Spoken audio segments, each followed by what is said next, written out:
Once upon a time, many years ago, there was a man called John. And John was a very kind man and a very clever man. And one day, he met a girl. And this girl that he met, he fell in love with. And so he gave to this girl many gifts. He gave to her the gold of wisdom. He gave to her the gold of knowledge. He gave to the gold of friendship and the gold of kindness. And over many years they shared much wealth together. And he always said to her, whenever you need me, just come to my door, ring my bell, and I will be there for you. And this wonderful man died on December the 3rd, and I was at his side. He was my second husband. I collect husbands. And when he died, I had to go round to his house and start clearing things out. And by his bed, I found this little book. I am John. So I'm going to tell you the story of I am John.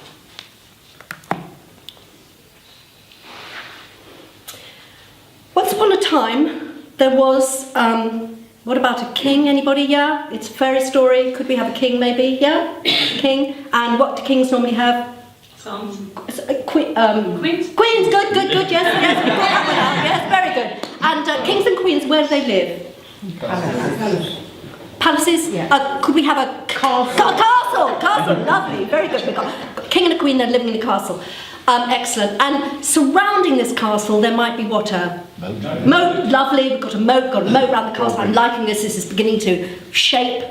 It's nothing like a story, but it's doing well. And beyond the moat and beyond the castle, we need to have something like a Forest. Forest. Yes. Excellent. We've got a forest. We've got a very big forest. Very big forest. So we've got a king and a queen, and they live in a magnificent castle. And there's a very, very big forest. And actually, at this point, they have just had a baby. Boy will do, won't it? Boy, girl, boy. Yes, you all say boy. That's fine. And they just had a baby. Well, now the forest, of course, very useful place. Forests, because you can go out into the forest and you can kill lots of game, and that's what they used to do. Kill lots of game in the forest and bring them back and eat them. Well, one day. One of his best hunters went out into the forest with his dog, and he didn't come back. There was no sign of him. He vanished. Well, the king said, this is quite dreadful. I mean, he's my best hunter, for goodness sake, you know. He must have had an accident or something. So the next day he sent 2 hunters out into the forest. And you're right. Hey, come and join me. Let's tell the story together. Yeah, no, they didn't come back. Well, the king at this point was like, this is really strange, okay? So my hunters they haven't come back. This is really, really terrible and really strange. So he got all his best hunters together, and he got all the hounds, and he said, you are going to go out into the forest, and you are going to find these hunters that have vanished, because they're my best hunters. So off they went into the forest, and guess what? They didn't come back. You're good, you know. You're really good. You've done a lot of storytelling. They didn't come back. At that point, the king said, look, the forest is seriously haunted. Nobody goes anywhere near that forest. You don't go any further than the moat. Oh. So that was it. The forest was declared haunted, and nobody went into the forest. There's no more venison. They had to all live on fish. Lovely! Very good. Thank you. They had to fish out of the moat. Oh. That was all they had to live on. No more venison. Then the little boy by this time was about 8 years old, grown up, because it was all kind of in the past, and a few years had passed. And one day along came a hunter, and this hunter went to the king and he said, I'm a very experienced hunter and I'd like to go into the forest and hunt. And the king said, no, we don't do that. No, it's haunted, we don't go. We just live on fish. Sod that, we just live on fish. And so the hunter said, no, honestly, I'm a really good hunter, and I have this hound with me who's a really, really experienced hound. You know, he'll bring down anything. So the king said, look, he said, it's up to you. The hunter said, I got insurance, you know. I'm sorry. I didn't have time to read it.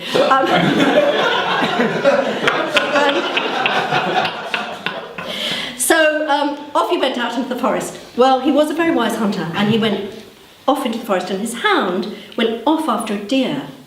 And so he followed his hound very quickly. He ran very fast. And he finally came to a dark pool, very strange dark pool. And as the hunter was standing there, out of this dark pool came a hound, and he got hold of the hound and dragged him down into the pool. Boff, gone. Whoa, the hunter got the hell out of there. Well, you would, insurance or not, wouldn't you? You just...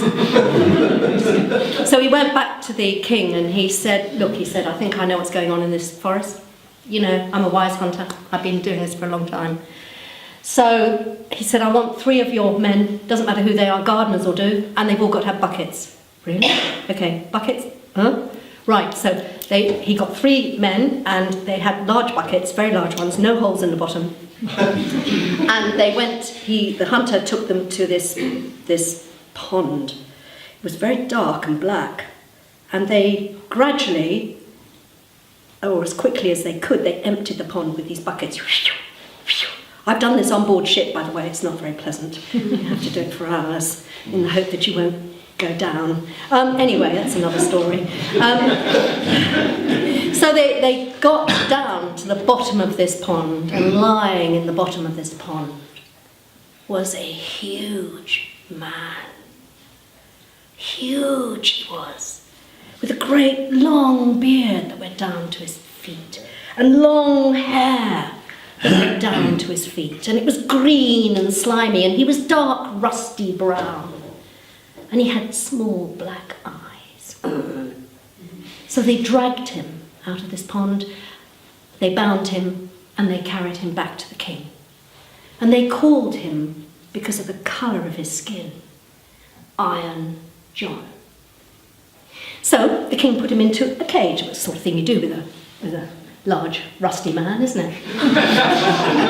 They popped him into a cage, and they locked the cage with a golden key, and they gave the golden key to the queen, and they told her to hide it somewhere. Which she did. She was very obedient, the queen was. And so he sat in this cage. Well, one day the little boy, 8 years old, what do little boys do when they're 8 years old? They play ball, maybe? Ball. So he had a little golden ball. Ba-doing, ba-doing, ba-doing, ba-doing, ba-doing, ba-doing. Little golden ball. Boing! The golden ball goes into the cage. Damn! He's lost his golden ball, and the young man's just sitting there.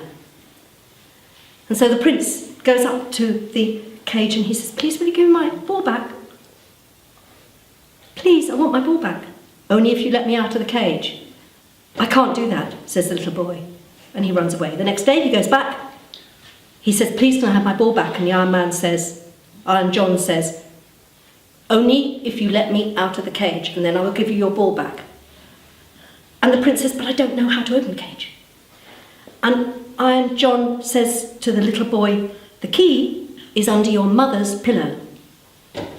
Well, that little prince wanted that ball back so badly. Do you know what he did? He went up and he got the key out from under his mother's pillow. And he ran back down to the courtyard and he put the key into the lock and he turned it, probably a bit rusty. Well, anyway, a bit rusty. Anyway, he jammed his finger. He got his finger caught in the door, but he managed to turn it, and the door swung open, and Iron John gave him the golden ball and strode off. He ran. Well, the little prince said, look, no, you can't do that, because I'm going to be in terrible trouble, because I've let you out, and it's disaster, and all I wanted was my ball. You're supposed to stay in the cage.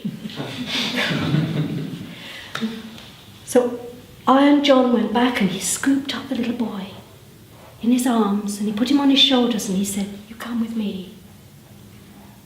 And together they went into the forest.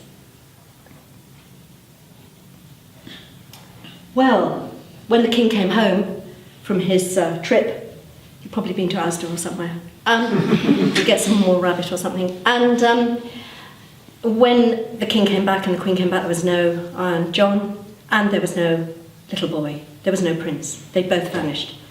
So he declared mourning, and he said, this is terrible, you know, this is the most appalling thing that's ever happened to me, and everyone was told to wear black. So we're going to leave them there wearing black, okay, being very depressed. All right, they're all wearing black and they're being very depressed, so we'll leave them there for you. So let's go on to the next bit. So in the forest, Iron John now has the little boy, and he sits the little boy down in front of this beautiful stream the next day, and he says to the little boy, you must not at any time touch that water. And in the water the little boy could see golden fish and golden things swimming about. So the little boy sits all day, but his finger is hurting. Oh, it's throbbing. It's really throbbing. And to stop it throbbing, he just puts it in the water. When he pulls it back, it's gold. His finger has gone golden, complete gold. Oh my goodness, he thinks, oh, Iron John's going to know what I've done. And of course, Iron John comes back and he spots the golden finger and says, yes, I know what you've done. I told you not to touch the water. And you have. Right, day 2. There's always a 3, aren't there? So day 2. So he leaves him sitting by the spring again, and again he says to the little boy, do not touch the water. It's really important that you don't touch the water with anything, any part of your body, anything. Do not touch the water. So the little boy sits there all day, and he's got his finger and it's golden, but it's still throbbing, and he's just thinking, oh. And then as he leans forward, one of the strands of his hair falls down, and he's got long hair, and it goes into the stream because he's sort of tired, and he pulls it out, and as he pulls it out, it's gold. And he's in great panic because he knows that Iron John is going to know. And Iron John does come back and he says, yes, you have done it again, haven't you? You have. Part of you has fallen into my stream.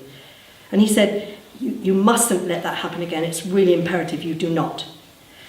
The little boy is very worried about this, but he is left by the stream the next day, and he sits there, and he is totally determined. He's totally determined. He's never going to let nothing is going to touch that water, nothing at all. So he's gritting his teeth, and he's sitting there, and he's very, very tired. He's a very tired little boy. And about 4 o'clock in the afternoon, and it's still warm and sunny and hot, and he suddenly falls asleep. And his hair, which is really long, falls into the water.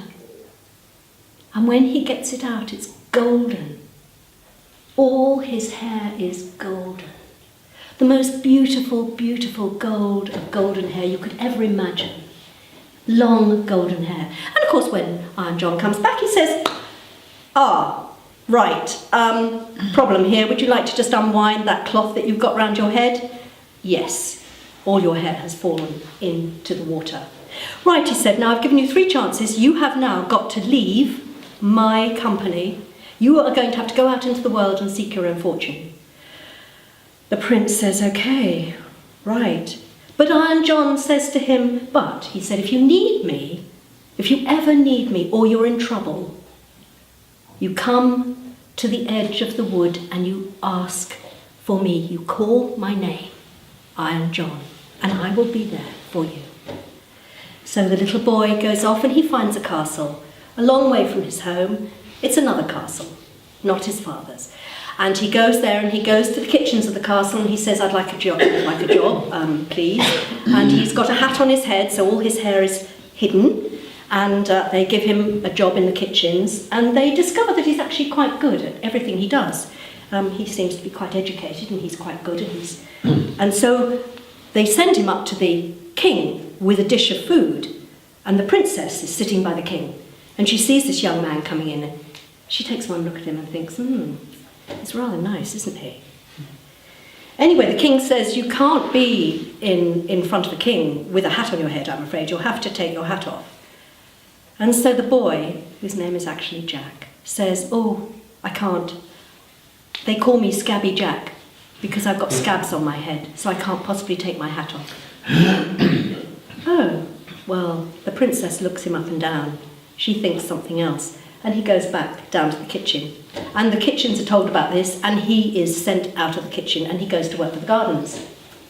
So the princess, who has clearly, got an eye for a good one, she's looking out of her window one day and she sees that this boy is picking flowers. So she shouts down to her maids, and she gets her maids to go into the garden, and she asks the gardeners to pick some flowers for her.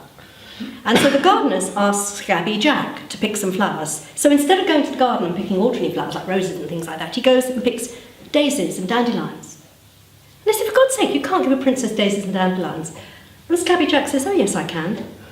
And so he picks daisies and dandelions, makes a little posy up, and he goes and he gives it to the princess. And the princess says to him, take off your hat, Jack. And he says, no, Scabby Jack, I can't take my hat off. But you must, she said. No, I can't. So she gives him 3 gold coins and she takes her little posy. And she makes him do the same thing the next day. And of course, because it's a fairy tale, he does the same thing the next day, the 3rd day. So he's got these gold coins, which he gives to the gardener, because he doesn't need them. So he gives the gold coins away. Then he hears that there's going to be a terrible battle, most appalling battle, a huge battle. There's a war going on between this king and another king, and they're all going to go to war. And Scabby Jack wants to join them. And he sees the army leaving on their horses, and he wants to be with them, he wants to be part of them. And he says, come on, I want a horse. So they all laugh at him, the gardeners laugh at him, the people in the kitchen laugh at him and go, Scabby Jack, you want to join the army? You twat. Look at you. You just Scabby Jack. And so they give him a lame horse. Lame. I know what a lame horse looks like. I've seen quite a few. And off he goes. And they give him this lame horse, and they give him a sort of ill-fitting helmet and a bit of armour that looks completely ridiculous. And off he goes. So he's at the back of the army and he follows them. Well, of course, what does Scabby Jack do? He gets to the forest and he says, Iron John, I need your help. And Iron John appears and says, and what do you need? He said, I need a decent horse, for goodness sake. I need a courser, a charger, and I need some armour. That's fine. I'll do that for you, says Iron John, and remember that I am very wealthy. I can do anything for you. And so not only does he give him a horse, a beautiful black courser, and not only does he give him beautiful armour, embossed with gold, but he also gives him his own private army. Pretty cute. So off goes Scabby Jack, gets to the place where the battle is being fought, and by then, of course, the king's in trouble. He's nearly beaten. He's got his many warriors have died. It's looking bad for him. And along comes Scabby Jack, not looking at all like Scabby Jack, of course. And they ride into the fray. His army is behind him, and they beat the enemy and save the king. Fantastic. As soon as they've saved him and it's all right and they've won and there's a victory for the king, Scabby Jack goes back to the forest, gets off his courser, gives it back to Iron John, gets on his lame horse, and goes back to the castle.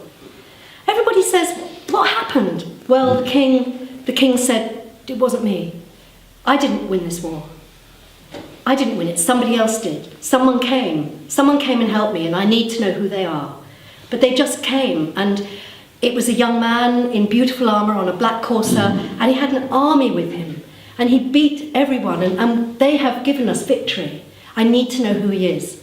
So the princess, who's clearly not stupid, okay, she's not daft, she said, well, what about we hold a joust, yeah? And we'll get all the knights of the land to come and join in the joust. I bet that'll draw him out. Because clearly he's got a nice black charger and some nice armour, so he wants to joust. Well, they organise a joust. Joust is going to happen the next day, or a couple of days later. So Scabby Jack goes running back to the forest, and he gets to the edge of the forest and he goes, Iron John, I need your help. So Iron John appears and he says, what do you need now? He said, I need to be part of this joust, so I need a horse. What colour would you like this horse to be? Anyone? White. White horse. We've got a white horse coming along. White. Thank you. Great. White horse. Beautiful white horse. What colour's the armour? Maybe silver. Silver armour. Lovely silver armour. And a banner. White banner. Blue. Blue banner. Fantastic. Lovely. White charger. Massive great thing with a great crest and flowing mane and wonderful flowing. I know about horses, okay. And marvellous armour, silver embossed, shimmering armour, and a banner in blue silk banner. It's probably got a coral. Oh, right, it's got a sun on it. Yes, the banner's got a sun on it. Yes, very good. Sun, yes. Why didn't I see that? Yes, excellent. And of course, there are many jousts, and he wins the joust. And at the end of the joust, he is given a golden apple, and he rides away back to the forest, and he gives his horse back to Iron John, and he goes back to the kitchens where he's working, Scabby Jack, with his little hat on, goes back to the kitchens, and everybody says, okay, who is this guy? You know, we didn't even get his name. We didn't even get his name in the lists. Normally you write the list down, and what family does he come from? And he didn't even have a crest, because he just had a banner with a bloody sun on it. That's really good, actually. Thank you. Yeah, that's really good. That's a great improvement on the written version. And so the next day there's another joust, and so he goes running back to the forest. And he says, Iron John, I need your help. And Iron John says, yes, what can I do for you? And he said, well, I need another horse. Another colour? Chestnut. Chestnut, lovely. Chestnut horse. Fantastic. Chestnut horse, what armour? What would the armour be like? Red armour. Whoa, fantastic. Yeah, red armour, gorgeous. And a banner, maybe a... Red. This is going to be the Red Knight, guys. The Red Knight. The Red Knight. And he's fantastic. Beautiful chestnut. A bit more like a thoroughbred, a bit fast, you know. And maybe has a white sock like Eclipse. Yeah, we'll give him a white sock like Eclipse. We call him Eclipse. That'll be nice. So he rides off to the joust. A beautiful chestnut horse, fantastic red armour, red banner. Every plume on his head, maybe. Red plume on his head, something like that. Everybody looks at him and he's just magnificent. And of course he wins the joust. Well, everything goes in threes, so the third horse, the third joust, the last joust. He gets the golden apple, by the way, takes it home. The last joust, colour of the horse, maybe? Grey. A grey horse? Yeah? Okay, so maybe a dapple grey. Yeah, maybe a dapple grey horse, and maybe... Gold armour and a dapple grey horse, and we can have a banner, we can have what? Tartan banner! I like it, this is seriously eccentric, this is really good. But tartan banner, dapple grey horse and gold armour. God, he's going to look gorgeous. So of course he rides into the jousting arena and he wins every joust. And so he wins again the golden apple, which he puts into his pocket. It's probably got a pocket somewhere. I've got pockets, I'm sure he would have had pockets. And he quickly rides off. Well, by this time, of course, there's a few people who are getting a little bit suspicious about this young man who turns up with these fantastic horses and seems to win everything. It's a different horse every time. They look pretty classy, so they must have cost a bit, so he's not poor, yeah? So one of the knights follows him, gallops after him, and before he can get to the forest, he hurls his lance, and it scrapes Scabby Jack's leg. It's about the only place you can get a scrape, actually, if you're in full armour. Straight through the cracks in the armour. Scrapes his leg, draws blood. He gets to the forest, he gives the horse back to Iron John, he thanks him, and he gets back to the castle and gets into the kitchen and puts his hat on.